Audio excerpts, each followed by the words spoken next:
I was a staff sergeant, platoon sergeant. Um, there was 5 tanks to a company. I'm sorry, 5 tanks to a platoon, and the platoon leader was usually a first lieutenant, and then he was in charge of the 5 tanks, and I was the 4th tank, and I was the platoon sergeant. So if something happened to him, the platoon was my responsibility. And that was it. We were in combat.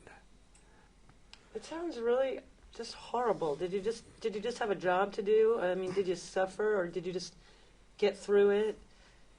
Well, you knew what direction you were going. I mean, we got that, and what we had to do was you did what you had to do. Is kill Germans, and they were trying to kill you, and that's a heck of a way to live. But they said we're going to give you the medium tanks. The medium tanks had a straight 8 Ford engine with standard transmission, and our tanks we had twin Cadillac engines with automatic transmission. They brought the tanks up, and we switched our stuff, and they said, "Okay, we'll." You're not going to have time. We're going to go right into combat, which we did. But the guys were good enough that they were familiar with medium tanks too. So we stayed in a couple of houses, a couple of barns, and snow was about a foot deep.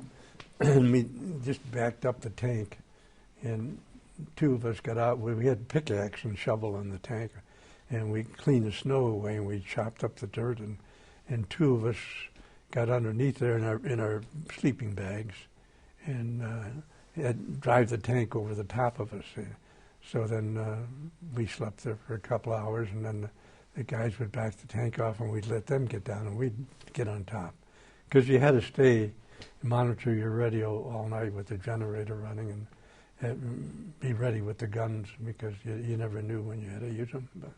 Well, the British were on one side of Bastogne, and they stopped. And the Americans were in Bastogne, and they were the other side of it. And the Germans wanted to if they could get through Bastogne and get down to the sea, they could split the British and the English armies, and that was why they wanted to get through there. So I know we ran across a group of German soldiers. All in American uniforms, and they could speak English. In fact, a couple of them were at the roads when we were driving. They would direct us in the wrong direction, and when they found that out, so it was. Well, it was Hitler's last stand. I mean, his hope was to split the Americans and the English, and that was it. And then we were supposed to after Bastogne, we were supposed to go to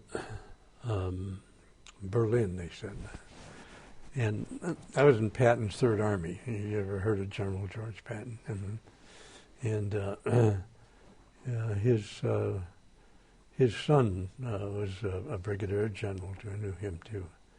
But no, we crossed the Rhine River at midnight, and Patton was there, and I remember he hit the fender of the tank with his fist. And when you crossed a pontoon bridge with a tank, I had to get out and walk in front of the tank so the driver could stay in the tracks. And he says,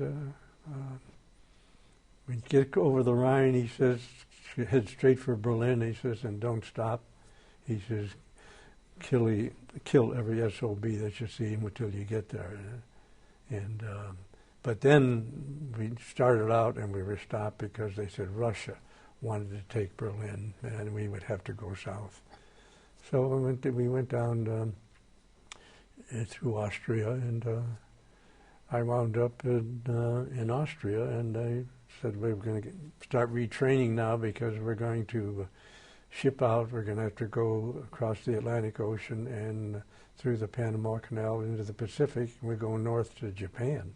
And, but fortunately, that war ended there. And then it was all gravy for me. Why they sent me to Vienna to manage a hotel, the Regina Hotel in Vienna. And I was there for, I think, 4 months. And then, because the war was over, and then I was discharged.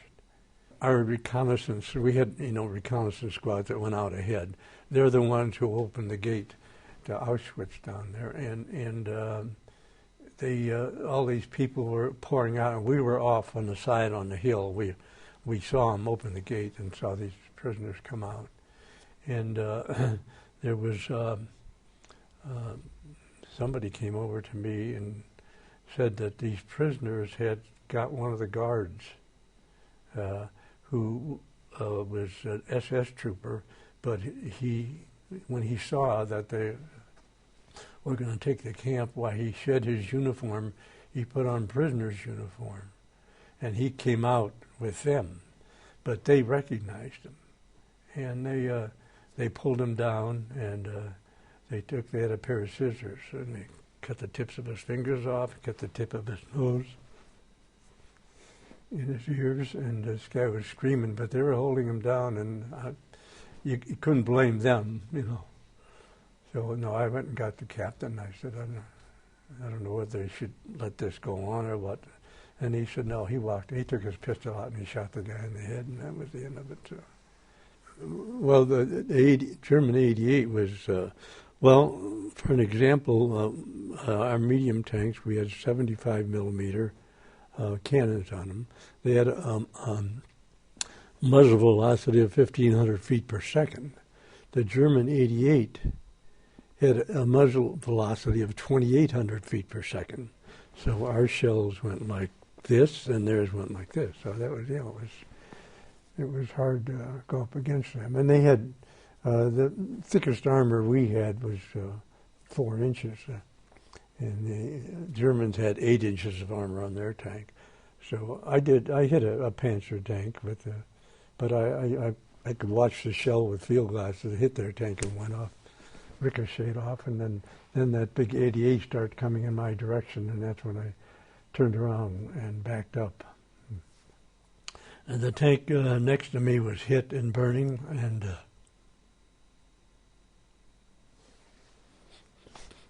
but I was fortunate. I was able to get out of the tank and get over and help these guys. They were wounded. 3 of them were wounded.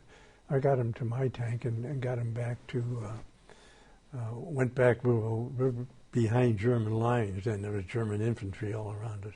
But I got them back to our lines and to the medics. And I don't know how anybody got the information other than when I got back to the medics, I got these guys out and they were taken care of. And then I asked a major, I said, do you have any idea where Company D is on? And he says, you're it. Now, what did he mean by that? Everybody was gone? Yeah, they're all gone. So I said, well, where's the battalion headquarters? Where can I go? And he directed me down the road. And I started down the road, and I saw another light tank, like mine, like the one I was in. And it was from my company. So, and he was told that he was the last tank. So then we went a little further, and we found 2 more tanks. So we had 4 tanks we wound up with. And we went through the rest of the war with 4 tanks, yeah. On January 1st, 1945, in the vicinity of Belgium, the tank commanded by Sergeant Kartje was engaged in action. A tank next to his was hit and burning, and 3 of the crew were injured. Without hesitation, Sergeant Kartje dismounted and, in the face of intense enemy fire, assisted the wounded men to his tank. Giving his place in the tank to one of the injured, Sergeant Kartje rode in an exposed position and, by skillful maneuvering of the tank, worked back through enemy infantry to our own lines. His courage, leadership, and initiative exemplifies the highest traditions of the military forces of the United States.